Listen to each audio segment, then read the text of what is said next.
பேசலாம். குமார் சார், நீங்க எப்படி சார் பாக்குறீங்க? 3 பேரும் 3 விதமான கோணங்கள் ரொம்ப நுட்பமான இடங்கள்ல வைக்கிறாங்க. இதுல பெரும்பாலாம சொல்றது தாவேகா என்பது அதிமுகவினுடைய வாக்கு வங்கியை தான் சிதைக்கும் அப்படின்ற இடத்துல இருக்கு இல்லையா? அப்ப அந்த ஃபேக்டர் வந்துச்சுன்னா செகண்ட் பிளேஸுக்கான போட்டி தான் இருக்குதா? திமுகவுடைய வெற்றி உறுதி செய்யப்பட்டிருக்குது, தாவேகா அதிமுக ரெண்டும் போட்டியில் இருக்குன்ற இடத்தை நோக்கி தான் வைக்க வேண்டியதுக்கா, பார்க்க வேண்டியதுக்கா? சார், தாவேகா 233 தொகுதியில் அவங்க போட்டிடுறாங்க. அவருக்கு விஜய்க்கு பரவலான சினிமா நடிகருங்கிறதுனாலையும் ஊழலை எதிர்ப்பேன், ஊழலை நான் ஒழிப்பேன் அப்படிங்கிறத உத்தரவாதத்தை மக்கள்கிட்ட கொடுத்ததுனாலையும், இவங்க 2 பேருமே அதை செய்யாதனாலையும் அவருக்கு கணிசமான வாக்குகள் போகும். ஏன்னா நான் இதை முதல்ல சொல்லிட்டு இருக்கேன். ஒன்று. ரெண்டாவது, சொன்னா கூட நம்பலாம் சார், சொல்லிட்டு சிரிக்கிறீங்களே சார். இல்ல சிரிச்சுட்டு நம்ம ஊழல் ஒழிப்புங்கிறது அவரோட என்னுடைய கொள்கை அது கொள்கைன்னா அது மக்களுக்கு சம்பந்தப்பட்டது, மக்களோட ரத்தத்தை உரியறது. அது ஊழல்ங்கிறது வேற ஒண்ணும் இல்ல, தமாசுக்கு பேசுறது இல்ல. மக்களோட ரத்தத்தை இல்லைங்க சார், இந்த தீப்போச்சு உரியற மாதிரி சார் சொல்ற மாதிரி கோயம்புத்தூர்ல மாநகராட்சி தேர்தல், அதே மாதிரி மதுரையில, வேலூர்ல எல்லா இடத்துலையும் திமுகவுடைய மேயர்களுக்கு எதிராக, கவுன்சிலர்களுக்கு எதிராக இதே ஊழல் விஷயத்தை தானே அதிமுக வச்சு ஒரு பெரிய பிரச்சாரம் பண்ணியிருக்கிறாங்க, களத்தை கூர்மைப்படுத்தி இருக்கிறாங்க. ஊழல் தொடர்ந்து பிரச்சாரம் பண்ணிக்கிட்டு இருக்கணும், எக்ஸசைஸ் பண்ணிக்கிட்டு இருக்கணும். கடந்த காலங்களில் எல்லா ஸ்டேட்மெண்ட்டும், தலைவர்கள் ஸ்டேட்மெண்ட்டு, குடியரசு தினம், சுதந்திர தினத்து அன்னைக்கு, நல்ல நாள் அன்னைக்கெல்லாம் பிரச்சாரமாகவே இருக்கும், அது ஒரு ஹெட்லைனாகவே இருக்கும். இன்றைக்கி அது மறந்தாச்சு எல்லாரும். அதனால் ஊழல் தேசியமயமாக்கப்பட்டு ஊழல் செய்துக்கிட்டு தான் இருப்பாங்க. அப்போ 40% அந்த ஃபேக்டரி ஒர்க் ஆகுது. இல்லை சார், அந்த ஃபேக்டரி அந்த இடத்துல ஒர்க் அவுட் ஆகாது. அதை நம்ம சொல்லாமல் இருக்கோன்றேன். இப்போ மக்கள் ரத்த கண்ணீர் வடிச்சிட்டு இருக்காங்க. அதை நான் இப்போ அடுத்தால சொல்கிறேன். மக்கள் ஊழலால் ரத்த கண்ணீர் வடித்து கொண்டு இருக்கிறார்கள். ஒரு வீடை கட்டுறதுக்கு போனீங்கன்னா, நீங்கள் ஒரு இண்டிபெண்டன்ட் ஹவுஸ் கொண்டு கட்டுறதுக்கு போனீங்கன்னு வைங்களேன், பிளானுக்கு அரசாங்கத்துக்கு 2 லட்ச ரூபா கொடுக்கணுன்னா கிம்பளம் 8 லட்ச ரூபா கொடுத்தா தான் பிளான் சாங்ஷன் உங்களுக்கு. எலக்ட்ரிசிட்டிக்கு அரசாங்கத்துக்கு கட்டுற பணத்தை விட 5 மடங்கு 6 மடங்கு லஞ்சம் கொடுக்கணும், எல்லாத்துக்கும் கொடுக்கணும்னு சொல்லுவாங்க. அங்கே இருக்கிறவங்க ஒவ்வொரு ஆஃபீஸ்லையும் ஒவ்வொரு ஆளை வச்சிருப்பாங்க. எப்பவுமே சொல்றீங்களா? இல்லை, எப்பவும் 5 ஆண்டுகள் முன்னால கம்மியாக இருந்தது, இப்போ கொஞ்சம் ஜாஸ்தியாக இருக்கு. அப்போ இந்த இடத்துல நான் முடிச்சிடறேன் சார். ஈபி கனெக்ஷனுக்கு லஞ்சம், அரசாங்கத்துக்கு கட்ட வேண்டிய, அரசாங்கத்துக்கு சேர வேண்டிய பணத்தை மாதிரி 5 மடங்கு கூட்டிக்கிடுங்க எல்லா விஷயத்துலையும்.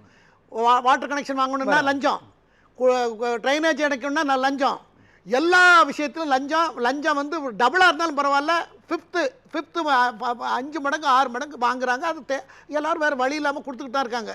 ஆனால் நான் இது எப்படின்னா, ஒருத்தரை கேட்டேன், நம்ம ஏரியாவிலேயே ஓட்டு போட்டிங்களா என்ன எதுவும் சும்மா தமாஷா கேட்கும்போது நீங்கள் யாருக்கு, நீங்கள்லாம் அவங்க வீட்டில் 2 சின்ன பிள்ளைகள் இருக்குது, அதனால் நீங்கள்லாம் எப்படியும் நீங்கள் விசிலுக்கு தான் போட்டிருப்பீங்க அப்படின்னா, நான் எப்படி சொன்னீங்க இப்படி நீங்கள், நான் பழைய டிஎம்கே ஆள், நான் டிஎம்கேக்கு தான் ஓட்டு போட்டிருப்பேன். ஆனால் இந்த தடவை எனக்கு தனிப்பட்ட அனுபவம் வேறு இருக்குது, கோபம் வேறு இருக்குது. நான் இந்த மாதிரி ஒரு ப்ராப்பர்ட்டியை, என் மகளுக்கு ப்ராப்பர்ட்டியை வீடு கட்டும்போது இவ்வளோ லஞ்சம் கொடுத்துருக்கேன், நான் எப்படி இந்த ஆட்சிக்கு போடுவேன், என் பிள்ளைகள் பேத்தி பேரம்பேரன்னு சொன்னதெல்லாம் கரெக்ட் தான் அப்படின்னு சொல்ல வராங்க. அப்போ புரிஞ்சிச்சு எனக்கு. அப்போ இல்லை அப்போ எனக்கு புரிஞ்சிச்சு. அப்போ திமுகவுடைய வாக்கு வங்கி தானே சிதையுது, கண்டிப்பா வாக்கு வங்கி சேஃப். அதிமுகவே அதே லிஸ்ட்ல தானே இருக்கு சார். அதிமுக கொஞ்சம் கம்மியா இருக்கும், அவ்வளவுதான்.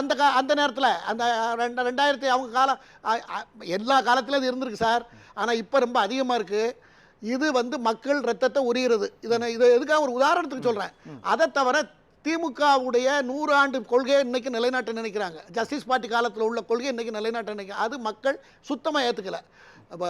அமெரிக்க ஜனாதிபதி தாமஸ் ஜெபர்சன் ஒரு கோட் சொல்வார், ஒவ்வொரு தலைமுறையும் ஒரு நாட்டுக்கு சமம், ஒவ்வொரு தலைமுறையும் ஒரு நாட்டுக்கு சமம். ஒரு நாட்டை இன்னொரு நாடு எப்படி கட்டுப்படுத்த முடியாதோ அதுபோல் ஒரு தலைமுறையை இன்னொரு தலைமுறை கட்டுப்படுத்த முடியாதுன்னு சொல்லியிருக்கார். அது உலக பிரபலமான கோட், அது எல்லாத்துக்கும் பொருந்தும்.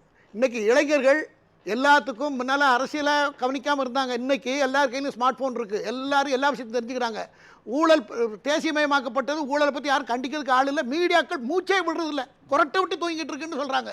மீடியா அதை பற்றி முன்னெல்லாம் எவ்வளோ பிரச்சாரம், எவ்வளவு, நானே எத்தனையோ போராட்டம் நடத்திருக்கேன், பேப்பர் கட்டிங்லாம் இருக்குது. இல்லை ஒரு நிமிஷம், இப்போ குறிக்கிட வேண்டாம், நான் சொல்லுங்கள், நீங்கள் நான் முடிச்சிட்டேன். நான் இப்போ சொல்ல வேண்டியதை சொல்லிடுறேன், அது முடிச்சு அதுக்கப்புறம் முடிங்க. ஆக ஒரு நாட்டில் எல்லா தரப்பான மக்களும் இருப்பாங்க, எல்லா தரப்பான மக்களும் இருப்பாங்க. எல்லாரையும் அனுசரிக்கணும் ஒரு அரசு.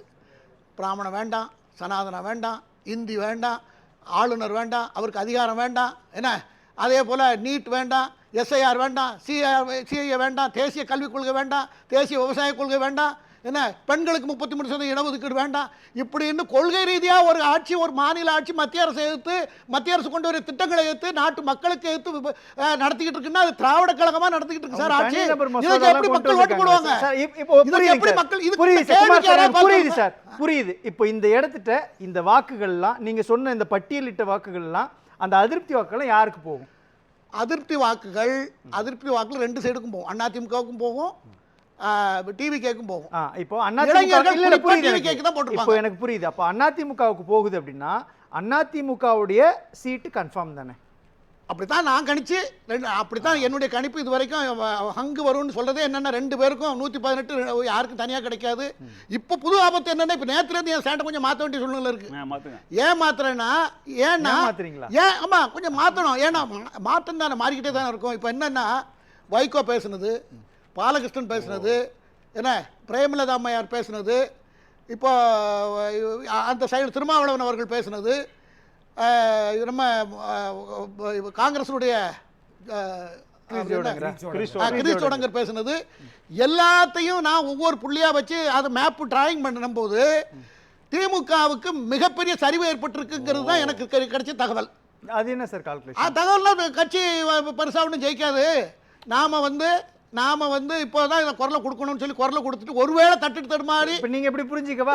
திமுக ஜெயிக்காது, திமுக கூட்டணிகள் முடிச்சிடறேன். தட்டுட்டு தடுமாறி ஜஸ்ட் பாஸ்ல வந்தால் நாம வந்து அதிகார இதை ரேஸ் பண்ணணும், நம்ம எல்லாரும் லாபி பண்ணிக்கணும் அப்படிங்கிறத கூடி பேசினதாகத்தான் எனக்கு தகவல், அபிஷியலான தகவல், நம்பிக்கையான இடத்துல தகவல். அப்போ அவர்களுக்கு மட்டும் எப்படி தெரியும்னு நீங்க கேட்கலாம். இந்த கட்சி இவங்கெல்லாம் திமுகவுடைய 164 சீட்டை தவிர 70 சீட்டை வந்து இவங்க எல்லாத்துக்கும் தான் கொடுத்துருக்காங்க. 70 சீட்டை திமுக வந்து இவங்களுக்கு தான் கொடுத்துருக்காங்க. அந்த 70 சீட்டில் உள்ளவங்களுடைய நிலை, அதில் முக்கியமான கட்சிகள் தான், காங்கிரஸ் உட்பட, பிரேமலதா அம்மையார் உட்பட, வைகோ உட்பட, இவங்க தான் இந்த கோரிக்கைகளை, இந்த டிமாண்டை இப்போ வைக்க அதுக்கு தயாராகிட்டு இருக்காங்க. அப்போ இவங்க ஏன் தயாராகிறாங்கன்னா, ஒருவேளை அப்படி வந்தால் எங்களுக்கு அதிகாரத்தில் பங்கு வேணும்னு நம்ம கேட்கணும், நம்ம எல்லாரும் இப்போவே முன்னுக்கூட்டி பேசி ஒற்றுமையாக இருக்கணும் அப்படின்னு வைக்கிறாங்க. ஆக தனியாக ஜெயிச்சா, தனி கூட்டணி அமைக்கிற அளவுக்கு அவங்க 164 சீட்டில் 200 சீட்டில் அவங்க 180 சீட்டில் நின்னா கூட, ஒரு 130 140 எடுத்தால் கூட டிஎம்கே தனியாக வச்சு அதுக்கு சூழ்நிலை கண்டிப்பாக கிடையாது. அதே சமயத்தில் இவங்களுக்கு கொஞ்சம் சீட் ஜெயிச்சிருந்தா இவங்க டிமாண்ட் பண்ணுவாங்க. எந்த ரூபத்தில் பார்த்தாலும் குமார் சார் சொல்றது, கூட்டணிக்கு திமுக கூட்டணியில் இருக்கக்கூடிய தலைவருடைய அதிருப்தியே ஒரு தொங்கு சட்டமன்ற அமையும், அந்த சமயத்துல நாம ஒரு முடிவு எடுக்கலாம், அந்த இடத்தை நோக்கி நகர்ந்திருக்கிறாங்க. அதனுடைய வெளிப்பாடு தானே அது.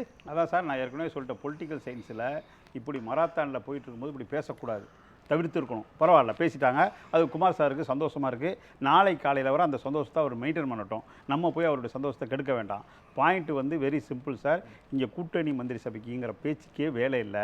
காலையில் 10 மணிக்கெல்லாம் வந்து லீடிங் நல்லாவே தெரிஞ்சிடும். கூட்டணி மந்திரி சபை சொல்ல, தொங்கு சட்டமன்றங்கிறார். தொங்கு சட்ட சபைக்கு தமிழ்நாட்டில் எப்பயுமே வேலை இல்லை சார். ஒன்று இப்படி ஜெயிக்கும் அல்லது அப்படி ஜெயிக்கும். இதுதான் வந்து 16 நடந்தது. அதுக்கு முந்தி சந்தேகமாக இருந்த பீரியடில் கூட நடந்தது கூட அப்படி நடக்கவே இல்லை, இப்பயும் நடக்காது சார். போன 2024 எல்லாருமே ஒன்று மறந்துட்டாங்க சார். 2024 மும்முனை போட்டி எம்பி தேர்தலில், அதில் 40 தான் திமுக கூட்டணி, நல்லா புரிஞ்சுங்க. அதோட அதிகமாக பேர் வந்திருக்காங்க, எஸ்டிபி வந்திருக்காங்க, எல்லாரும் வந்திருக்காங்க. அப்போ கூட்டணி வந்து 51% போயிடுச்சு. அதுலேருந்து தான் நீங்கள் பாயிண்ட்டை குறைக்கணும். அதனால தான் பேசியிருக்கேன். ஒரே நிமிஷம் சார், ஒன்று சொல்லிடுறேன். யஸ்வந்த் சர்மான்னு ஒரு நீதிபதி சார், ஒரு கட்டுக்கட்டா பணம் வந்து டெல்லியில் அப்படியே கொளுத்தி எரியுது. அதுக்கு அவருக்கு கடைசியாக வந்து 1 வருஷம் கழிச்சு அவராக விலகி போகிறாரு.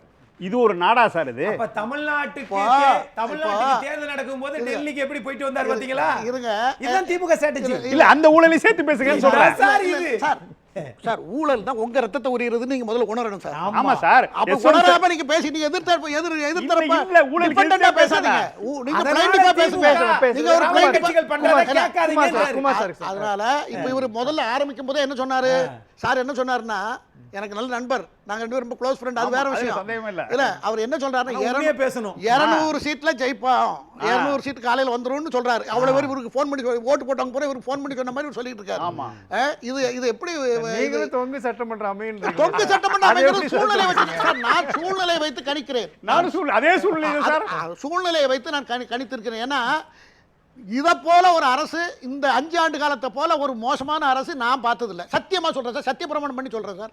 எல்லா தரப்புலையும் சட்டம் ஒழுங்கு சரியில்லை, என்ன பெண்களுக்கு பாதுகாப்பு இல்ல, கஞ்சா கொஞ்சம் இருங்க, நான் பேசவே இல்லை சார். என்ன லஞ்சம், இது கஞ்சா போதைப் பொருள் எல்லா விஷயத்திலும் எதுலையுமே நீங்க சாயங்காலம் 7 மணிக்கு நீங்க டவுனை ஒரு ரவுண்ட் அடிச்சுட்டு வாங்க பாருங்க, ஒரே ரோட்டே ஒன்றா போக முடியாது. சாராய கடை இருந்தால் பர்டிகுலராக போகவே முடியாது.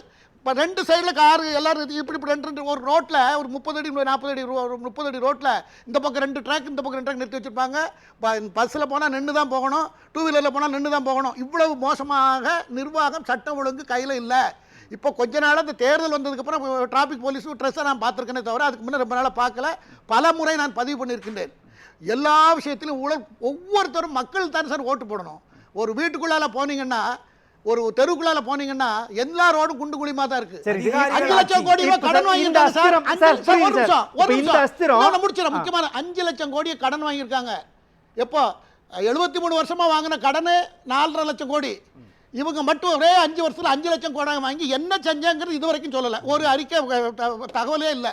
அப்போ மக்கள் எப்படி இவருக்கு ஓட்டு போடுவாங்க, 200 பேர் ஜெயிப்பாங்கன்னு எப்படி சொல்றாரு சார்? புரியுது சார், இப்ப நீங்க சொல்றது எனக்கு புரியுது. அந்த இடத்துக்கு எவ்வளவு கஷ்டமா அந்த இடத்துக்கு திமுகவுக்கு எதிரான இந்த மனநிலை ஸ்பிளிட் ஆயிடுச்சுன்னா அதிமுக தாவேகா 2 பேருக்கும் போச்சுன்னா அங்க திமுக சாதகம்ன்றாருல்ல அவரு. அது சாதகம் ரொம்ப போச்சு. இப்போ போன் வந்துட்டு சார், இவருடைய சந்தோஷத்தை கெடுக்கிறதுக்கு ஸ்மார்ட் போன் வந்துட்டு எல்லாம் சொல்லி கொடுத்துருது அவங்களுக்கு. நாம் தமிழர் கட்சிக்கு ஆகையினால என்ன திமுக வந்து இந்த தடவை அவங்க வந்து கொஞ்சம் கஷ்டம்தான். ஆனாலும் நான் எப்போதும் சொல்லி வந்திருக்கிறதுனால ஹங் சட்டமன்றம் வரும்னு சொல்லியிருக்கேன்.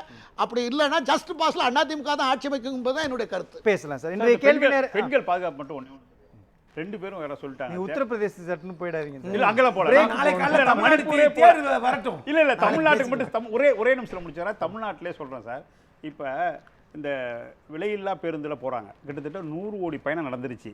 அவங்க அதில் எவ்வளோ நேரம் போவாங்க என்னன்றது நமக்கு தெரியும். அதில் போகிறது எல்லாம் பெண்கள். அதில் வந்து வயசு வித்தியாசமும் கிடையாது.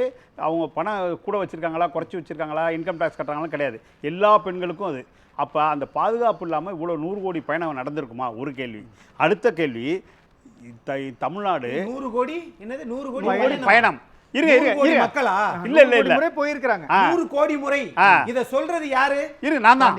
அடுத்தது சார், சார் அரசாங்கம் சொல்லணும் சார், போக்குவரத்து துறை சொல்லணும் சார். சொல்லும் சார். அடுத்தது அதுக்கு ஆதாரம் தான் நீங்க சொல்லுங்க சார். சார் நாளைக்கு கொடுத்துறேன் சார், நீங்க ஒண்ணும் பிரச்சனை இல்ல. இப்ப சொல்லுங்க சார். இப்ப இல்ல இப்ப பேசுறீங்க. அப்ப இல்லாதத பேசக்கூடாது. நல்லாட்சி என்பது 30% தான் வந்திருக்கு. அப்போ நல்லாட்சினா அதுக்கு எதிரானது என்னது? அதுக்கு எதிரானது யூடியூப்ல பாருங்க. யூடியூப் இருக்கு சார். முதல்ல இதை பாருங்க, டிவியை பாருங்க. அதனால அது இருக்கு. அது நான் சொன்னது அது ஒத்து வருது. அப்போ எல்லாத்துட்டையும் அந்த ஒப்பீனியன் இருக்கு. அப்போ எல்லாத்துட்டையும் அந்த ஒப்பீனியன் இருக்கும்போது அதுக்கு மாற்று நடவடிக்கை மாற்றி போடணும்னு தானே மக்கள் விரும்புவாங்க. அதையே நம்ம எடுத்துக்கூடாது. இன்னும் 200 சீட்டு சொல்லிட்டு எப்படி சரியா இருக்கும்? மக்கள் வந்து விழிப்புணர்வு ஆயிட்டாங்க சார். இது பழைய காலம் மாதிரி ஒவ்வொரு 10 வருஷத்துக்கு முன்னால் உள்ள சூழ்நிலை இல்லை. அன்னைக்கு 10-15 வருஷத்துக்கு முன்னால் இந்த மாதிரி யூடியூப்பு ஃபேஸ்புக் இதெல்லாம் ரொம்ப அந்த நடமாட்டங்கள் ரொம்ப கம்மி. இன்றைக்கி ட்விட்டர் வந்தாச்சு, ஃபேஸ்புக் வந்தாச்சு, வாட்ஸ்அப் வந்தாச்சு, எல்லாம் வந்திருக்கு. எல்லாம் ஒரு செகண்டில் உலகம் பூரா தகவலை பரப்ப முடியும். நம்ம ஊரில் கிராமங்கள்லேருந்து ஒவ்வொரு கிராமத்துலேருந்து அவன் 10 பேர் 20 பேர் வெளிநாட்டுகளில் இருக்காங்க. அங்கெல்லாம் இருக்கிற முறைகளும் இங்கே வந்து பார்க்கும்போது இந்த வித்தியாசங்கள் அவங்களுக்கு தெரியும். நன்றி சார். அதனால் நம்ம நாட்டில் அரசியல்வாதிகளால் அரசியல் அமைப்பு முறைகளால் நம்ம நாட்டில் எவ்வளோ பெரிய பாதிப்பு நடந்து கொண்டு இருக்கிறதுங்கிறது இப்போ மக்கள்கிட்ட குழுக்களாக பேச ஆரம்பித்திருக்கிறார்கள். நான் ஒரு மாதத்துக்கு முன்னால் தேர்தல் அறிவிப்பு வந்த உடனே சொன்னேன், ஊருக்கு வெளிப்புறத்தில் ஒரு போர்டு வைக்கணும். அரசியல் கட்சிகளுக்கு ஒரு முக்கிய வேண்டுகோள், எங்கள் தொகுதியில் தேர்ந்தெடுக்கக்கூடிய வேட்பாளரை நல்லவராக தேர்ந்தெடுங்கள், அவர் கொஞ்சம் படித்தவராக இருக்கட்டும், அவர் வந்து குற்றப்பின்னணி இல்லாதவராக இருக்கணும், எந்த வழக்கிலும் சம்பந்தப்படாதவராக இருக்கணும், ஓரளவுக்கு படித்தவராக இருக்கணும், ஒரு ஆள் கூட நிக்க முடியாது, ஆண்டுதோறும் தன்னுடைய சொத்து கணக்கை அறிவிக்கிறவராக இருக்கணும், அரசாங்கத்தில் கிடைக்கக்கூடிய 2 லட்சம் ரூபா 2.5 லட்சம் ரூபா சம்பளத்தை வாங்கிக்கிட்டு அடக்க ஒடுக்கமா வாழ தெரிந்தவராக இருக்கணும். இப்பேற்பட்டவர் தான் சேவை பண்ண முடியும். அவங்கள நீங்க போட்டா தான் நாங்கள் உங்களுக்கு ஓட்டு போடுவோம். எல்லா கட்சிகளுக்கும் ஒரு வேண்டுகோள் வைங்க, ஒரு போர்டா வை. நான் இப்போ அதை சட்டமாக்குறதுக்கு முடிஞ்ச வழக்கு கூட போடுவேன். அதை எல்லா பஞ்சாயத்துலேயும் எல்லா நகரங்கள்லையும் முனப்புல அந்த ஏரியாவுக்கு போகும்போது பெரிய போர்டு திட்டங்கள் வைக்காங்கல்ல, 5 ஆண்டு புரியுது, திட்டம், 6 புரியுது. அதை போல பெரிய போர்டு வச்சு அரசியல் கட்சிகளுக்கு நன்றி இந்த மக்கள் தான் அதை சொல்லணும். ஏன்னா அரசியல்வாதிகளுக்கு அந்த எண்ணமே இல்லை. ஏன்னா ஊழல இல்லைங்கிற மாதிரி தான் இப்போ நடந்துகிட்டு இருக்காங்க. நான் சொன்னது பூரா உண்மை. பில்டிங் கட்டுறதுல இருந்து எவ்வளவு ஊழல் நடந்துட்டு இருக்கு நான் சொல்லியிருக்கேன். அப்ப இதெல்லாம் ஒண்ணுமே கிடையாதுங்கிற மாதிரி இப்போ போய்கிட்டு இருக்க வேண்டி நன்றி. அதை மாற்றி அமைக்கிறதுக்கு இந்த வேலைகளை செய்யணும், அந்த முயற்சியை நான் பண்ணணும்னு இருக்கேன். நன்றி.